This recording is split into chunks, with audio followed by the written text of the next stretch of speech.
सांख्य कारिका ईश्वर कृष्ण जी द्वारा रचित। आगे के कारिका को देखिए। 33 कारिका तक बतलाया गया था। आज 34वां कारिका और 35वां कारिका को बताया जाएगा।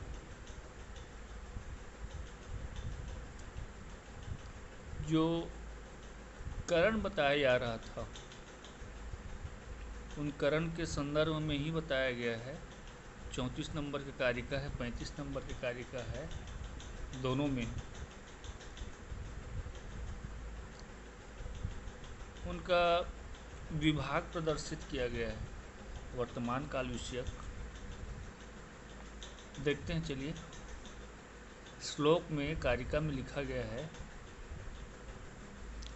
बुद्धि इंद्रियाणि तेषां पंच विशेष अविशेष विषयाणि वाग् भवति शब्द विषया शेषाणि तु पंच विषयाणि।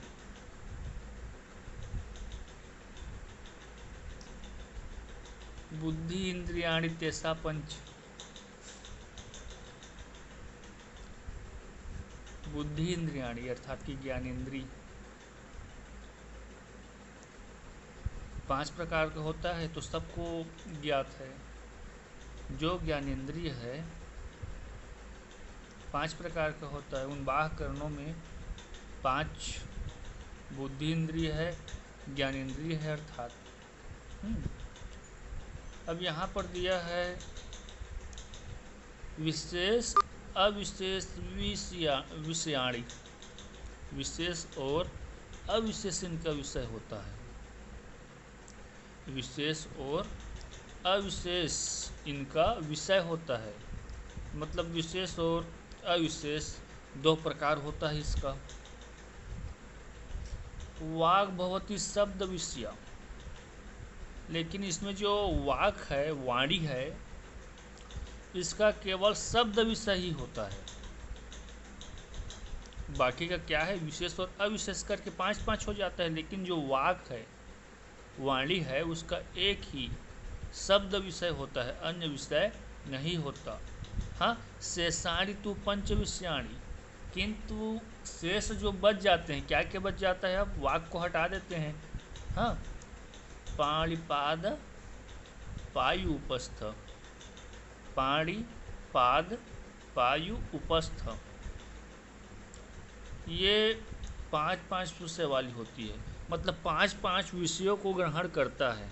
कौन कौन 5-5 विषय को ग्रहण करता है? पाणि पाद पायु उपस्थ। हाँ, अब कैसे 5-5 विषयों को ग्रहण करता है आगे व्याख्या कर करके बताते जाएंगे। लेकिन ध्यान में रखते हैं क्योंकि जो वाक है, वाणी है, वह केवल वाग शब्द को ही ग्रहण करता है। वाग इंद्रिय शब्द विषय ही होता है उसका। लेकिन पाणिपाद पायु उपस्थ है, इसका 5-5 विषय होता है। अब क्या क्या 5-5 विषय होता है उसको बताते जाएंगे, व्याख्या करते जाएंगे, तो ध्यान में रखना है। एक अर्थ के रूप में यहाँ पर बताया गया। अर्थ के रूप में आप लोगों को इतना ही समझना है। क्या समझना है? जो बाह्यकरण है, हाँ, 5 ज्ञानेंद्रिय हैं, जिसको बुद्धिएंद्रिय यहाँ पर लिखा गया है। बुद्धिएंद्रिय और ज्ञानेंद्रिय सब एक ही होता है। बुद्धिएंद्रिय और ज्ञानेंद्रिय एक ही को कहते हैं। अब बुद्धिएंद्रिय और ज्ञानेंद्रिय, अब इसमें देखिए, वाक पाणिपाद पायु उपस्थ।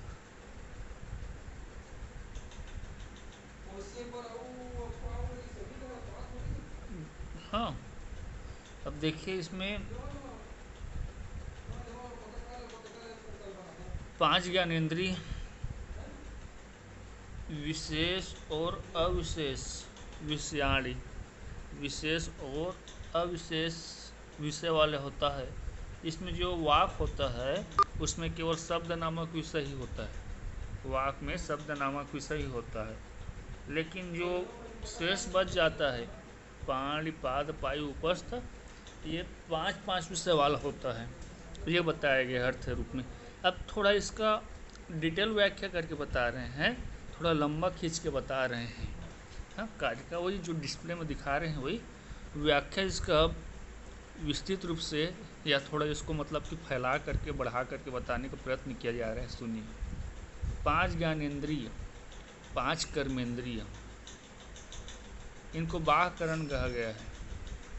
5 ज्ञानेंद्रिय हो गया और 5 कर्मेंद्रिय। बाह्यकरण, अंतःकरण बताया गया है, 3 अंतःकरण है और 10 बाह्यकरण। तो यह बताने का प्रयत्न किया जा रहा है कि कौन कौन से इंद्रिय किस किस विषय को ग्रहण करता है। यहाँ पर जो प्रस्तुत कारिका है 34 नंबर का, इसमें यह बताने का प्रयत्न किया जा रहा है, इसका मुख्य संदर्भ क्या है कि कौन कौन सा इंद्रिय कौन कौन से विषय को ग्रहण करता है। चक्षु, श्रोत, घ्राण, रसन, त्वक, ये 5 ज्ञानेंद्रिय है। ये 5 क्या है? ज्ञानेंद्रिय है। इनका क्या विषय है? देखिए, रूप, शब्द, गंध, रस और स्पर्श को ग्रहण करता है। रूप, शब्द, गंध, रस और स्पर्श को ग्रहण करती है। ये रूप, शब्द, गंध, रस, ये जो रूप है यह शब्द, गंध, रस और स्पर्श जो है प्रत्येक दो प्रकार के होते हैं। ठीक है, ये रूप हो गया, शब्द, गंध, रस और स्पर्श, यह पुनः 2 प्रकार का होता है। विशेष, अविषय, विषय लिखा है।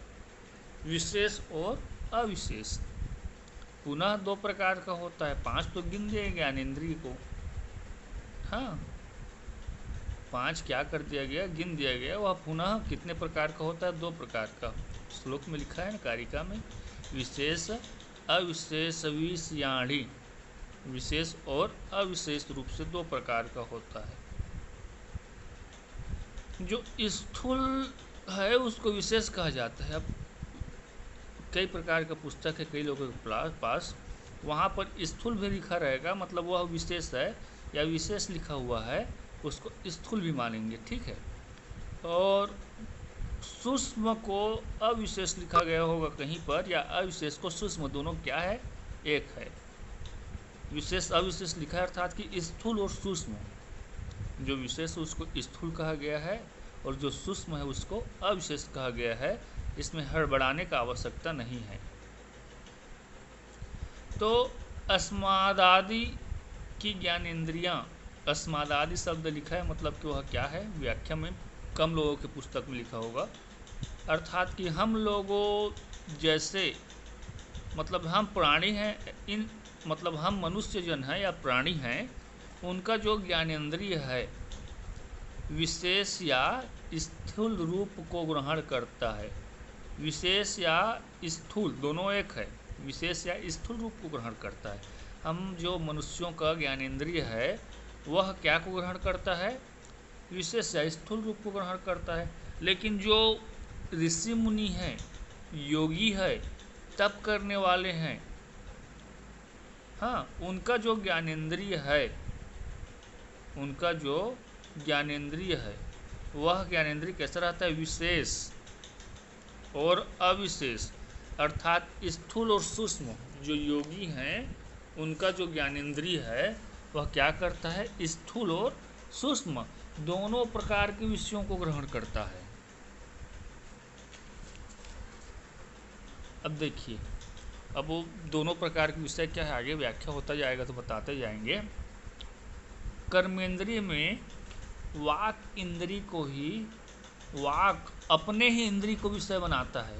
वाक शब्द निकालने का कार्य यही करेगा, वो अन्य कार्य को नहीं कर सकते। जो वाक इंद्रिय है, 3 चरण में लिखा है, देखिए कारिका में, वाक भवती शब्द विषया। जो वाक है वह केवल शब्द को विषय बनाता है, वह अन्य कार्य नहीं कर सकता। जबकि शेष और क्या क्या है? पाणि, पाद, पायु, उपस्थ, इन इंद्रियों का 5-5 विषय बनता है। मतलब ये 5-5 कार्य कर सकता है, इनका 5-5 विषय बनता है। अब और डिटेल में व्याख्या करके बताया जा रहा है। हाँ, वृहद व्याख्या पहले अर्थ रूप में बताया गया, तो उसके बाद छोटे व्याख्या के रूप में बताया गया। अब वृहद व्याख्या बढ़ा चढ़ा करके डिटेल करके एक एक ठो तोड़ तोड़ करके बताया जाएगा, उसी चीज़ को बताया जाएगा जो कार्यक्रम है उसी को। हाँ, विशद व्याख्या करके बताया जाएगा। ध्यान पूर्वक सुनिए। ज्ञानेंद्रिय और कर्मेंद्रिय विवेचन कर रहे हैं हम, बाह्य करणों को विवेचन। ज्ञानेंद्रिय और कर्मेंद्रिय अर्थात चक्षु, श्रोत, घ्राण, रसना, त्वक, पाणि, पाद, पायु, उपस्थ, ये बाह्य करण है, बाह्य करण है। इनमें जो प्रथम 5 है, अभी जो पढ़ के गिनाया गया, इसमें जो प्रथम में गिना 5, क्या क्या गिना? चक्षु, श्रोत, घ्राण, रसना, त्वक, इनका क्रमशः विषय क्या है? विषय जो ग्रहण करता है, चक्षु का रूप, श्रोत का शब्द, घ्राण का अर्थात नाक का गंध, रसन अर्थात की जीभ का रस, और त्वक त्वचा का स्पर्श। ये दो प्रकार के होते हैं। हाँ, ये दो प्रकार का होता है। सूक्ष्म को अविशेष और स्थूल को विशेष कहा जाता है, भी और ऊपर में बताया। ठीक है, 2 प्रकार का होता है, विशेष और अविशेष, सूक्ष्म और स्थूल। अब तन्मात्रा सूक्ष्म और महाभूत स्थूल कहे जाते हैं।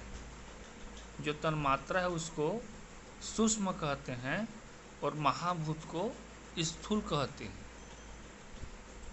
अब देखिए, ईश्वर कृष्ण ने बुद्धि इंद्रिय अर्थात ज्ञानेंद्रिय का विशेष और अविशेष विषय बताया है। जो ज्ञानेंद्रिय है उसका विशेष और अविशेष विषय बताया गया। बुद्धि इंद्रियाणि तेषा पंच विशेष अविषयाणि लिखा है ना। अब जो ब्रह्मचारी हैं, योगी हैं, ब्रह्मचारी है, योगी हैं, उनका जो ज्ञानेंद्रिय होता है, ज्ञानेंद्रिय होता है, ठीक है, ज्ञानेंद्रियों के रूप में तन्मात्रा, ज्ञानेंद्रियों के रूप तन्मात्र और स्थूल रूप, तन्मात्रा और स्थूल रूप, शब्द तन्मात्र हो गया, स्थूल शब्द हो गया, गंध तन्मात्र हो गया, स्थूल गंध हो गया, रस तन्मात्र हो गया और स्थूल रस हो गया, स्पर्श तन्मात्र हो गया और स्थूल स्पर्श हो गया। ठीक है, इन सब को ग्रहण करता है। अब कहने का तात्पर्य क्या है इतना बोलने का, कि वह विषय और अविषय दोनों को अपना विषय बनाते हैं, दोनों को ग्रहण करते हैं। किंतु हम जैसे सामान्य व्यक्ति, हम जो सामान्य व्यक्ति हैं, हमारा जो ज्ञानेंद्रिय है, हाँ, वह स्थूल रूप, स्थूल शब्द, स्थूल गंध, स्थूल रस और स्थूल स्पर्श विषय ही होते हैं। केवल स्थूल, सूक्ष्म को हम नहीं ग्रहण कर सकते, उसको योगी ऋषि मुनि ही ग्रहण करते हैं। सूक्ष्म रूप तन्मात्रा आदि नहीं होता हम जैसे लोगों के लिए। अब वाक, पाणि, पाद, पायु, उपस्थ, ये क्या है? कर्मेंद्रिय है। तो इसमें जो पहला शब्द बोला गया वाक, यह केवल ध्वनि को अपना विषय बनाता है। यह जो वाक पहला बताया गया कर्मेंद्रिय में, यह अपना विषय केवल ध्वनि को बनाता है, ध्वनि शब्द को अपना विषय बनाता है। हाँ, केवल शब्द को अपना विषय बनाता है। सभी प्राणी जो हैं, वागेंद्रिय सदा स्थूल शब्द का ही उच्चारण करता है। केवल क्या शब्द का उच्चारण करता है? स्थूल शब्द का। इसके अतिरिक्त उसका कोई विषय नहीं होता। किसका? वाक का। हाँ, सामान्य कोई विषय नहीं होता। वाक इंद्रिय सूक्ष्म शब्द को उत्पन्न नहीं कर सकता, अविषय को उत्पन्न नहीं कर सकता, सूक्ष्म को उत्पन्न नहीं कर सकता। ठीक है, इसलिए वह सूक्ष्म अविषय उसका विषय नहीं बन सकता। अब देखिए, स्थूल शब्द का हेतु होने से वाक इंद्रिय स्थूल शब्द विषय माना गया है। हाँ, स्थूल शब्द विषय ही माना गया है। अब इस प्रकार कर सकते हैं वाक के बारे में। वाक स्थूल शब्द विषय स्थूल शब्द मात्र हेतुत्वाद, केवल स्थूल शब्द ही उसका हेतु है मात्र।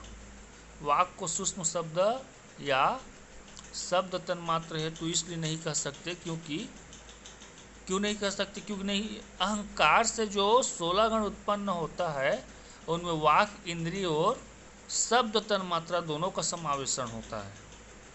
अर्थात वाक इंद्रिय और शब्द तन्मात्रा दोनों का कारण अहंकार है, उसका प्रादुर्भाव अहंकार से उत्पन्न होता है। ये दोनों अहंकार से उत्पन्न होता है। अब देखिए, अब यहाँ पर अब आगे बढ़ते हैं। छोड़िए, इसमें ज़्यादा दिमाग आप लोगों का खपेगा। ये मान के चलिए कि जो वाक इंद्रिय है वह केवल शब्द शक्ति को ही ग्रहण करता है, अन्य विषय को ग्रहण नहीं कर सकता। हाँ, वह केवल विषय को ही ग्रहण करता है, स्थूल को, सूक्ष्म को नहीं कर सकता। अब 4 बज जाता है। अवशिष्ट पाणी पाद पायु उपस्थ उसके पाद, तो इन चारों का 5-5 विषय होता है। हाँ, वाक का तो नहीं होता, लेकिन यह चार जो बच जाता है, पाणी पाद पायु उपस्थ, इसका 4-4 विषय होता है। पाणी का व्यक्ति क्या है, कार्य क्या है, आदान करना। हाथ, पाणी का तात्पर्य क्या हो गया, हाथ, किसी वस्तु को देना लेना, यह क्या कहलाता है, आदान करना। यही इसका व्यक्ति है, व्यक्ति अर्थात की कार्य।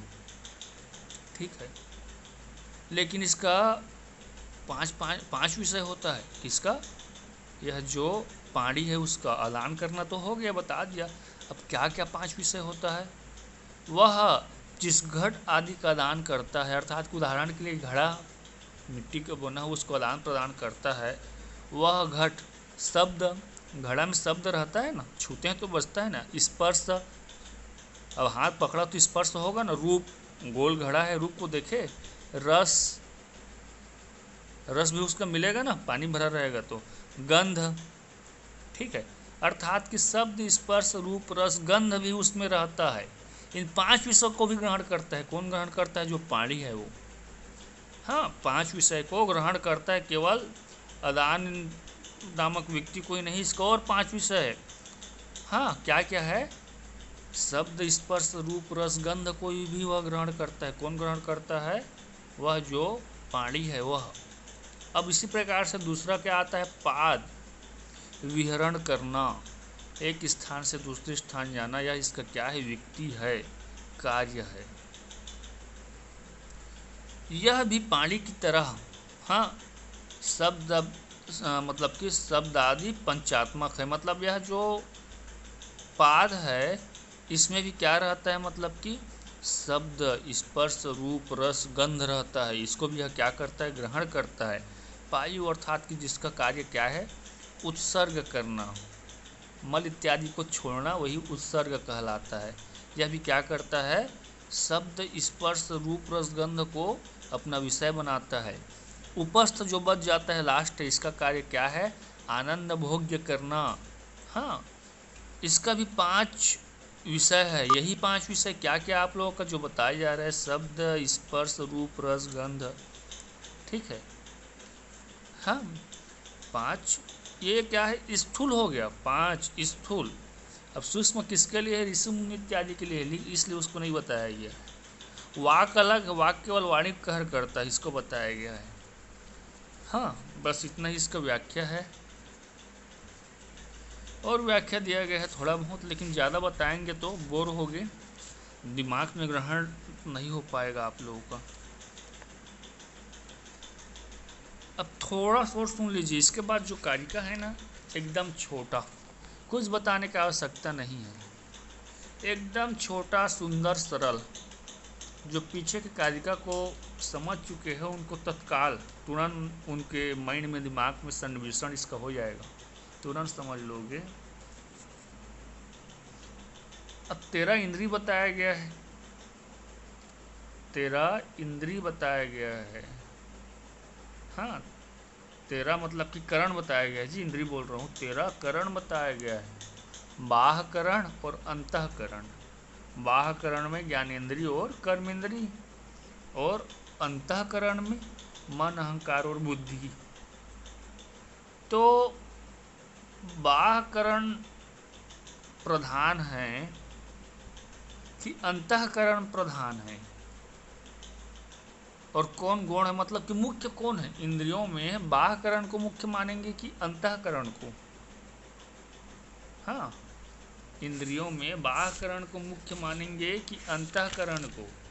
बाह्यकरण मतलब कि क्या क्या हो गया इंद्रियों में? बाह्यकरण कहेंगे तो क्रमशः, बाह्यकरण कहेंगे तो क्या क्या हो गया? वही चक्षुश्रोत घ्राण रसना त्वक पाणी पाद पायु उपस्थ 10, और मन बुद्धि अहंकार अंतःकरण। तो इसमें मुख्य कौन है, मेन कौन है? स अंतःकरणा बुद्धि सर्व विषम अवगाहते अस्मात् तस्मात् त्रिविधम कर्णम द्वारी द्वाराणि शेषाणि।